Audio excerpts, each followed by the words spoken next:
are you typically an early bird, or is this kind of like how your schedule worked out today?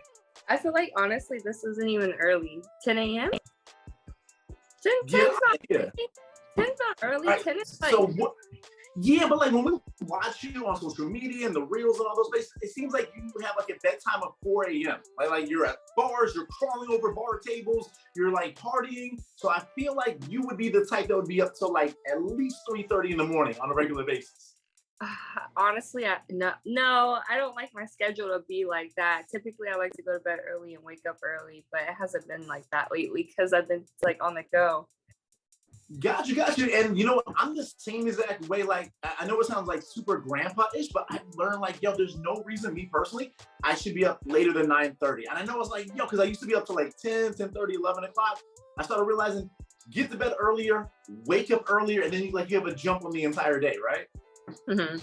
Yeah, exactly. More or less. And plus I like a solid 8 hours of sleep. Exactly. I'm very jealous. I never get 8 hours. I'm lucky to get like 6.5 to 7 if I'm lucky. But just kind of one more thing on the morning topic. What is your go-to in the morning? Are you a smoothie? Are you a Fiji water? Are you more of a coffee, kombucha? What is your go-to to kind of get your morning started? Coffee 1000%, and I have not had my coffee yet. Yo, we can take a 2-minute break. You want to go? You want to call room service and have a coffee? It's okay because I like Starbucks. Gotcha. Yeah, I got. Yo, have you caved into the Dunkin'? Like, I guess someone saw to seeing Dunkin' all over the place. Number one, they're not even Dunkin' Donuts anymore. They're just straight Dunkin', which just sounds super lazy. But have you like caved into Dunkin' and McDonald's, or is it just Starbucks all day? I don't like either. I don't like the coffee.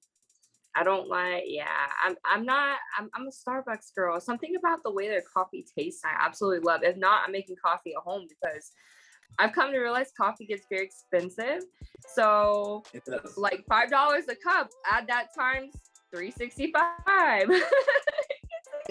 Have you, Kiki, let me ask you, have you embraced the whole K-cup culture, the Keurig machines, or are you just like traditional type coffee, like grounded and all that? Really? I like my coffee to taste like coffee and not water flavored coffee. Yeah, okay, I got you. So like I said, there's so many things to throw at you. I promise I won't try to go to that full 30 minutes. I would love to, but we'll just see how things go. Of course, your team is like, you got to talk about back to the Cooter and all that great stuff. So I do want to put a couple of references in there. First and foremost, can we brag and say that part 2, just like the real Back to the Future series, is the best one? Or are you like too proud to say, no, they did their thing in part 1 and part 3 is great. We all were a collective team. Or do you feel comfortable enough to say, yo, did you see my performance? Did you see Sasha Pearl? We killed it. I didn't get a chance to actually see the first one. I seen the snippet of the first one because they kind of like combined them together in like the trailer that they had.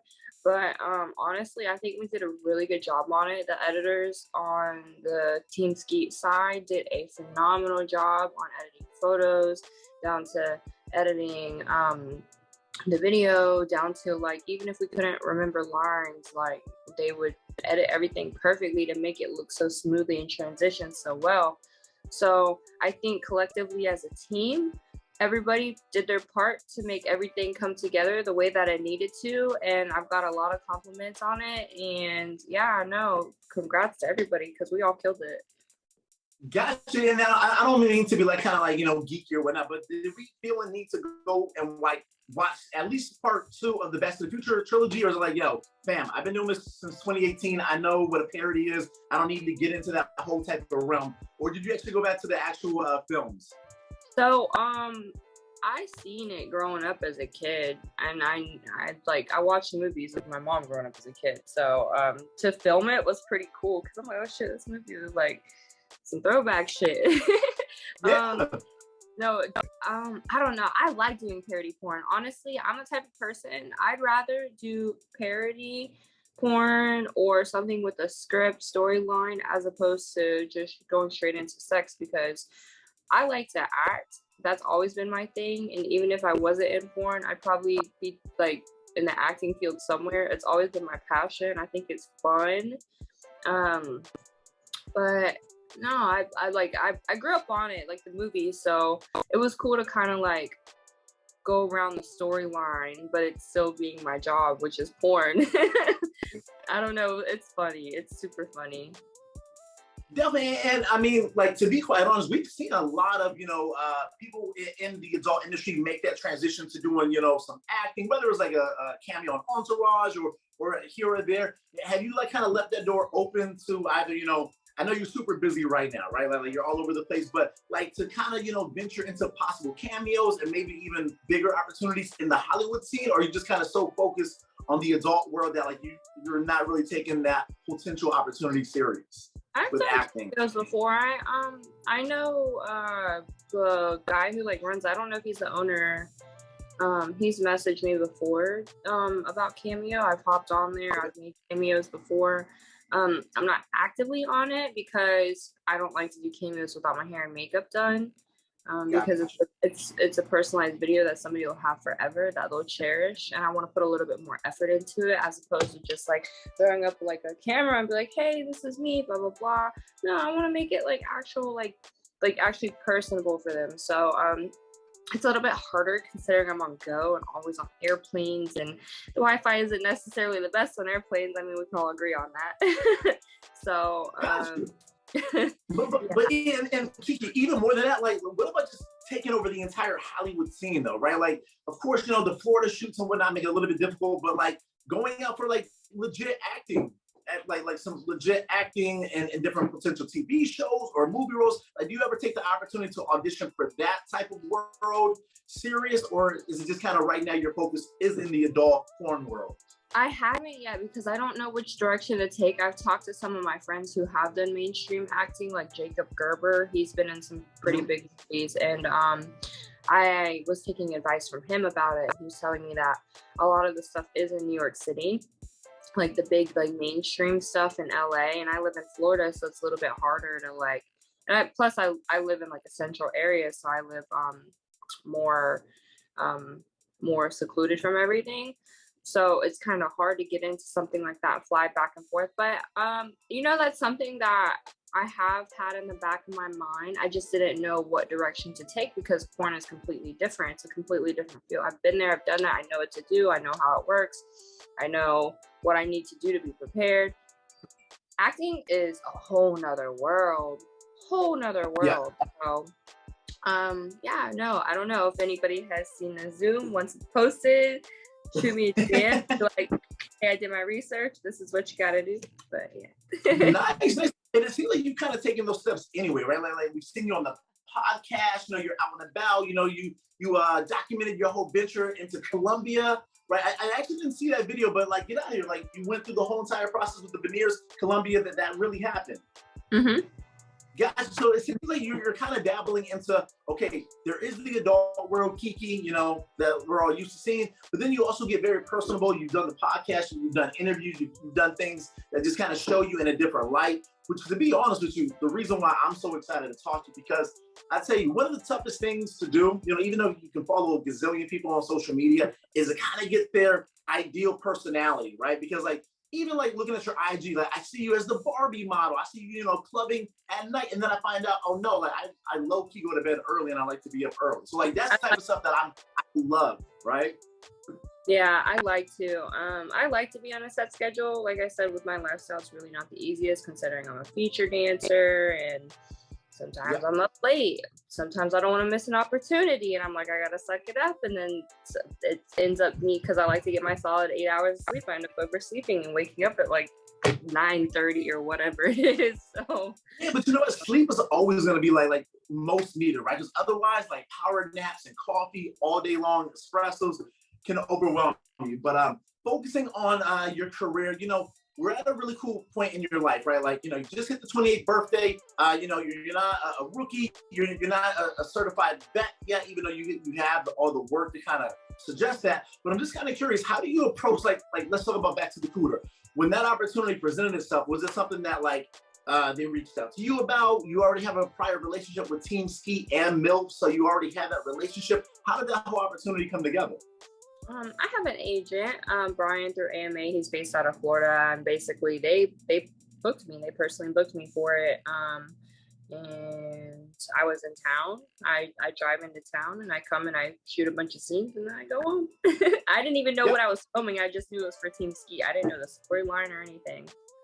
Yeah, well, and let's talk about that for just a quick second, because I had the luxury of having a lot of multiple subscriptions to a lot of these adult sites, and I've seen you on Reality Kings, I've seen you on Browsers. It seems like there's a special relationship with the TeamSkeet and the MYLF people. Like, just kind of looking at how much content you film for them, is that just kind of by coincidence, or is there something that kind of separates TeamSkeet and MYLF from the other platforms and the other studios? Anything more special with them in general? I feel like every company definitely has their own like niche about them. TeamSkeet, I feel like it's definitely like what they film. Like Brazzers is more MILF and older women and sexy women, and the storylines are different. Like a lot of anal, a lot of I don't even think I might have filmed some anal stuff for TeamSkeet, but I think it was Gonzo. And the TeamSkeet is more teen and more funny storylines, and I think sometimes Braz is it's more serious, more on the serious end, and then like Vixen is like high profile, like supermodel vibes, and what's another company? Reality Kings. But it's just that every company has their own niche, I feel like, even though they might aim towards filming some of the same things, it still comes out different every time. Definitely. And with so much content that you've created, one thing that I love to just kind of when I look up your name and I see who you work with, you work with the J Match, you work with the Anissa Cates, right? But you've also worked with a lot of new talent as well. And I'm just kind of curious, in your unique position of, like I said, not a rookie, not a veteran, you're kind of in that sweet spot of having the best of both worlds. Coming into this industry as a newbie, who did you kind of lean on? Like, was there a suggestion from somebody, a friend or maybe a business partner that said, yo, you should like look into this adult industry? Like, what kind of like laid out the red carpet for you to enter this lifestyle that you're now engaged in? Basically taking advice from people who I seen were successful or like achieve goals in certain areas, like when it came down to OnlyFans or when it came down to actually shooting porn, or even down to hair and makeup. Like, I've taken advice from everybody, and it's okay to take advice. It's okay to like watch how people work and move, and I'm same here. Like, if somebody has a question, I'll answer. If I know the answer, I'll answer. I'll help them out. Like, I don't gatekeep my information. I love to see everybody win, and it's cool to see people grow too as well. So I basically I try to retain information from people I've seen who've been successful in like areas. Like, one of my good friends, Michelle Ryan, she basically like guided me to like the feature dancing era, and like I was like, hey girl, like it's my first time feature dancing. I've danced for a long time, but I know it's completely different. What do I expect? And she was like, you need this and this, and make sure you have like your merch, and make sure you have your outfits because you're going to be doing so many sets, yada yada yada. And so she kind of like told me some like cool techniques I can use to feature, and I've been featuring ever since. So definitely, and just looking at your social media, it seems like it's nonstop busy. You're here, you're at Exotica, you're doing shoots, you work for the different companies. It seems like it's a nonstop type of grind, and I'm just curious. Like I said, I got a handful of things to throw at you, but kind of like looking down the road. Like I said, you're still at what feels like a prime of your life as far as there's so much content you've created. But just in the back of your head, like directing or doing any behind the scenes stuff, kind of creep into your mind. Just as you blow up and you're able to continue to perform, but also as you look down the road, or you just kind of living in the moment and you don't worry so much about what the future holds, so to speak. Actually, I did a podcast recently with Alexis Fox, and I didn't know like you can produce and direct your own scene. Like, she's done it before, and I was like, whoa, that's so cool to actually write a storyline and it be produced through a company would be sick. Like, that would be so fucking dope. And I don't know. I probably would dig into it a little bit more and ask her about it, but it's something that I would be interested in. I thought that was super cool that you could do that. Definitely, and you kind of answered my next question. I was going to say, despite having created so much content, do you feel like you're still learning, right? And obviously, right there, you just said, "Oh wow, I just learned something new." But at this point, like, how do you take that in? Because obviously, you got people that probably want to work for you nonstop, and some people probably legit, some people are a little bit sketchy. But with so many different opportunities coming their way, and hence the reason why you have a manager. But at the end of the day, how do you just kind of juggle all the different opportunities that come your way? You just like leave it in his hands, or do you like try to get involved and just kind of weigh out each option? I schedule my life out. I have a planner. I schedule my life, and I get to whatever I can get to first if it falls into my hands. Sometimes I'll do research and dig into things a little bit more, but sometimes it's really hard too because I have like a million things going on at one time. I'm running OnlyFans, Sex Panther, editing photos, posting photos, reels, Twitter, fucking, there's so many platforms to manage and book flights and yeah, have my outfits. It's a lot. It's not easy.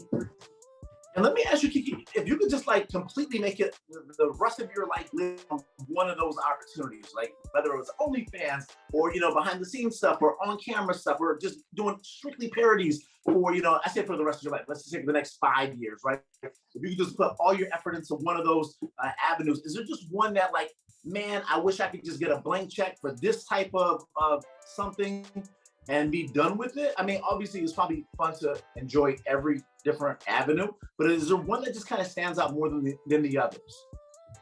Probably shooting.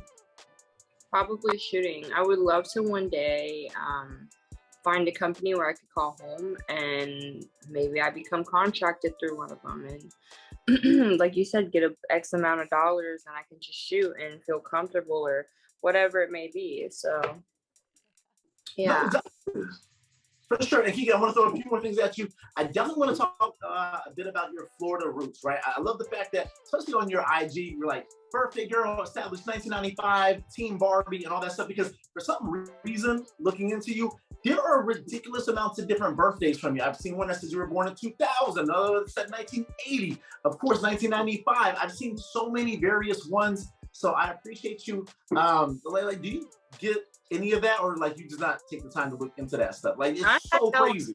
Yeah, I had no idea people were coming up with different days I existed. And like, it was super crazy because, again, I had the luxury of being able to check you out and do my research and know that, okay, July 21st, 95, birthday girl. But like, I've seen October, I've seen just so many different dates, but putting all of that stuff to the side, I'm trying to think where I was going with that. There's so much different stuff that I was gonna say. Oh, yes, the Florida roots. I want to just kind of talk about briefly, growing up in Florida, of course, Miami is the euphoria for adult filming, especially out there in LA too. But just being a Tampa girl, you pretty much kind of keep all your surroundings to Tampa, or you just kind of like spread out throughout the Florida region as far as everywhere. I travel from Jacksonville to Miami. I'm all over the place. I even like out of state. I travel so much. Like I'd say in the last like week, I've been from North Carolina to New York City. Get out of here. Well, if you don't mind me asking, what was? Yeah. Is it mostly just business? Because I'm always curious too. Like, it's always great if you can mix business and pleasure. But do you have that luxury, or is it more so like you schedule out pleasure, you schedule out business? It's a little bit of both because I'm shooting, and then yesterday I was in Washington D.C. and now I'm in New Jersey. I was filming some basically street interviews with one of my friends that I met at Exotica,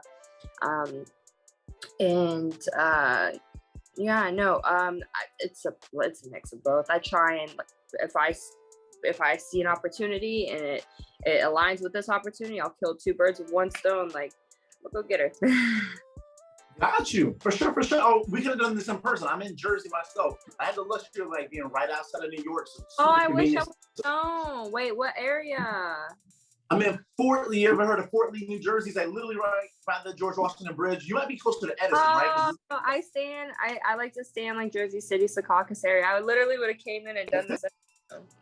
No, look, it's all good. You have the comfort of your hotel room. And like I said, we're going to get you out there in a timely manner, just a few more things. But, related to Florida, one thing I love to ask anybody that I'm talking to is, it's attack the culture. And I'm not sure if the whole PR team are able to tell you, but basically what attack the culture means is covering the culture from all angles, primarily hip hop based, but, adult culture, sports culture, so on and so on. So going back to the whole Florida roots, is there one or two things that is just so Florida about you that you bring everywhere you go? Whether it's a Florida orange, maybe it's a glass of orange juice, maybe it's a Florida tendency, but because you travel so much, is there something that is like, oh my gosh, every Florida person does that you just bring to everywhere you're at?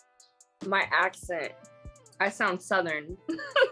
Yes, you do. But I sound Southern. That and something that I normally bring with me that's Florida. the accent was perfect. My flip-flops. Gotcha. Okay, perfect, because I love to ask people this too. Are we like strictly flip-flops or have you like caved into the Croc world? I've seen like big brolic, like muscle dudes wearing like fluffy looking Crocs. And I have not been able to cave in. It was flip-flops, then it was Uggs, and now Crocs have taken over men and women completely. You can go ahead and tell me, are you a Croc woman or more of a flip-flop woman? I actually have them, but I pretty much use them as like throw on little house shoes. They're home. I don't travel with them. They're too bulky. Right, I know, but I will see men in the airport. Again, it's primarily women, but I like to point out that like men have completely embraced the Croc lifestyle. So we got the flip-flops, we got the accent, definitely agree. I kind of want to bring this thing a little bit full circle, throw a few more adult-related questions to you. I gotta ask you, Kiki, what is your best asset, no pun intended, as far as if you were a superhero, a porn superstar, which you already are, but let's just say, you had this one or two, let's just say one actually, biggest superpower. And I can say, if anyone has yet to see Back to the Cooter Part 2, your oral skills are insane. As someone who loves saliva, lost my mind, but we got the head game, the back game. Every part of you seems like an amazing luxury, but if you had to just say one superpower as far as what is being shot on camera, what is that biggest asset on you? One superpower, my titties, because they would be able to hypnotize people. They are, and they've gotten bigger in recent months. I'm kind of leading you in on that one right there. I know you recently announced, are we at the E cup, like double E's? No, not E, but I'm a double D. Double D. What? I could have put it like you jokingly said E's, right? Because I know somewhere on social media you're like, I got E's. No. I'm like 100% certain that you were joking about that, but we're at the D's. Okay, so we got that. So if we were to make a sex doll of the Kiki Klout, I recently have had companies reach out saying like, yo, will you review my sex doll? Is that going to be the upper body part or the head or the backside? What part, if we're going to merchandise you, what can we turn into an immediate cash grab? I've actually made some before. Well, not made them, but I'm a blow up doll that's actually sold around the US, and it has my face on it. Yeah, they had to revamp their blow up dolls because they haven't revamped them in 10 years, and they put me on one of them.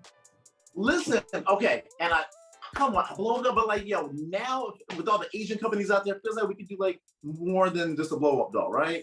Is there any plans, because people want the Kiki experience, such as you produce more content? Is there any plans to look into that avenue, or is it just somebody approaches you with the perfect deal, you look into it? If somebody made a whole doll of me, like a plastic doll, that'd be sick. Yeah, definitely.